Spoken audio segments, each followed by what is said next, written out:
Tamil cinema நேயர்களுக்கு வணக்கம். இன்னைக்கு டாக்டர் படத்தை ஹாஸ்டஸ் பண்ணலாம்.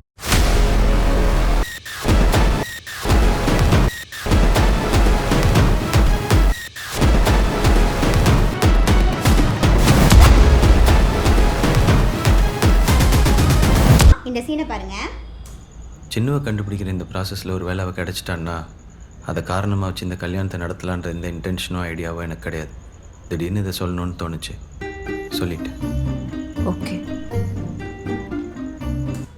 இந்த சீனில் ஹீரோயினுக்கு ஹீரோவை சுத்தமாக பிடிக்கல. இதுவே வேறு படமாக இருந்தால் ஹீரோயினுக்கு ஹீரோவை சுத்தமாக பிடிக்கலன்னா ஹீரோ என்ன தெரியுமா பண்ணுவார்? ஒன்று ஹீரோயின் பின்னாடியே என்னை லவ் பண்ணுன்னு டார்ச்சர் பண்ணிவிட்டு அவங்க பின்னாடியே சுற்றிட்டு இருப்பார். இல்லைன்னா ஒரு மாதிரி தியாகியாகி ஹீரோயின் முன்னாடி சிம்பத்தி க்ரியேட் பண்ணுவார். அப்படியும் இல்லைன்னா ஹீரோயினை திட்டி பாட்டாக எழுதி தள்ளுவார்.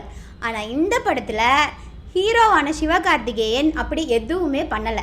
உனக்கு பிடிக்கலையாம்மா, சரி உன்னை நான் டிஸ்டர்ப் பண்ண மாட்டேன், உன்னை இம்ப்ரெஸ் பண்ணணும் அப்படிங்கிறதுக்கான எந்த ஒரு இன்டென்ஷனும் என்கிட்ட இல்லை அப்படிங்கிற மாதிரியான சீனை நெல்சன் அவர்கள் கொண்டு வந்து வச்சதுக்கு நம்ம பெரிய பாராட்ட சொல்லிக்கலாம்.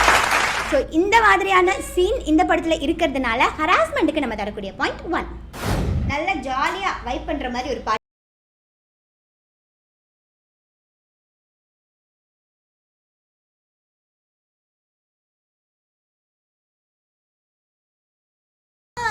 மின்னும் தங்கம்மா இந்த பாட்டு, இது வந்து பெரிய செட்டு போட்டு இந்த பாட்டை வந்து எடுத்திருக்காங்க. பொதுவாகவே படத்தில் பெரிய செட்டு போட்டு பாட்டு எடுத்தாங்க அப்படின்னா கண்டிப்பாக பெண்களை அப்ஜெக்டிஃபை பண்ணுற மாதிரியாக தான் இருக்கும். பெண்களை கவர்ச்சி பொருளாக தான் அந்த மாதிரி பெரிய செட்களில் நடக்கக்கூடிய பாடல்களில் நிறைய படத்தில் அப்படி தான் காமிச்சிருப்பாங்க.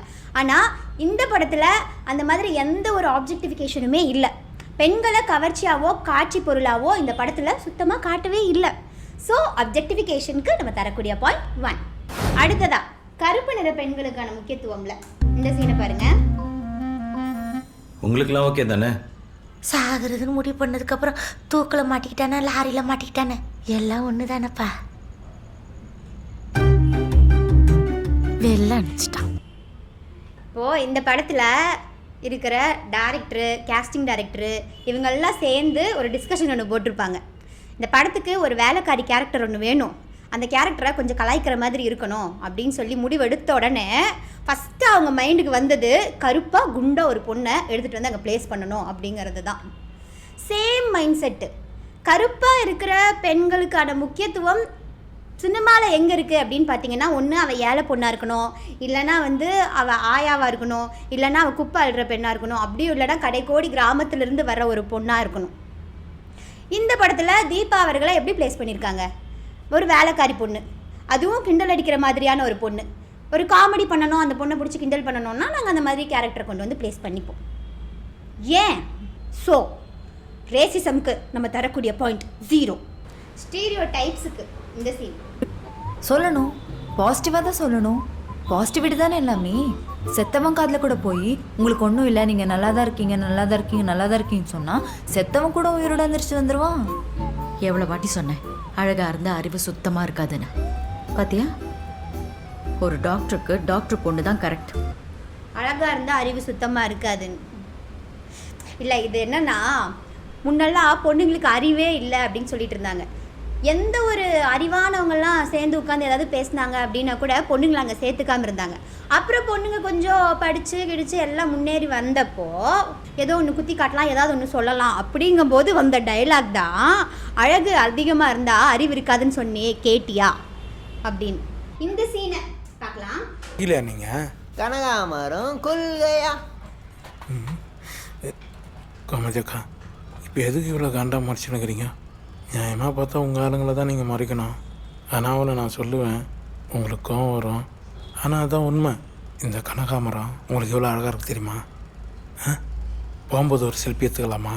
ட்ரெஸ்ஸுங்கிறது உடம்பு மறைக்கக்கூடிய ஒரு துணி, அவ்வளோதான். அது காலப்போக்கில் இந்த ட்ரெஸ் எல்லாம் பையன் போடணும், இந்த ட்ரெஸ் எல்லாம் பொண்ணு போடணும் அப்படின்னு சொல்லி பிரிச்சுட்டாங்க.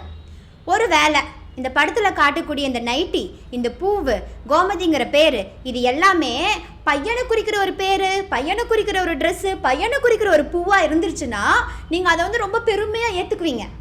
இந்த பெயர்கள் எல்லாமே பெண்களை சார்ந்து இருக்கிறதுனால மட்டும் உங்களுக்கு அது ரொம்ப இழிவாக தெரியுதுல்ல? டைரக்டர் நெல்சன் சார் ஏன் ஏன் இப்படி பண்ணுறீங்க?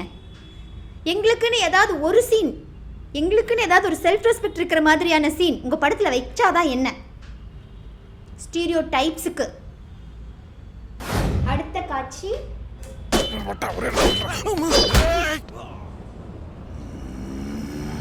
சாரி.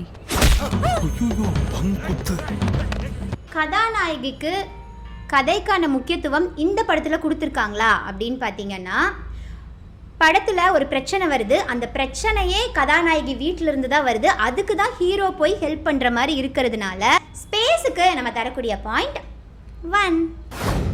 ஓவராலாக டாக்டர் மூவிக்கான ரேட்டிங் 5க்கு 3 பாயிண்ட்ஸ். ஒரு பார்வை உரையாடலாகுது, உரையாடல் நடைமுறையாக மாறுது, நடைமுறை பழக்கமாகுது, அந்த பழக்கம் வழக்கமாகுது, அந்த வழக்கம் தாங்க கலாச்சாரமாக உருவெடுக்குது. ஸோ சினிமாவில் நடக்கக்கூடிய இந்த மாற்றம் நிஜ வாழ்க்கையிலையும் மாற்றத்தை ஏற்படுத்தும். அந்த மாற்றத்துக்கு நீங்கள் எல்லாரும் சப்போர்ட் பண்ணுவீங்க அப்படிங்கிற நம்பிக்கையில் உங்களிடமிருந்து விடைபெறும் நான் பாரதி.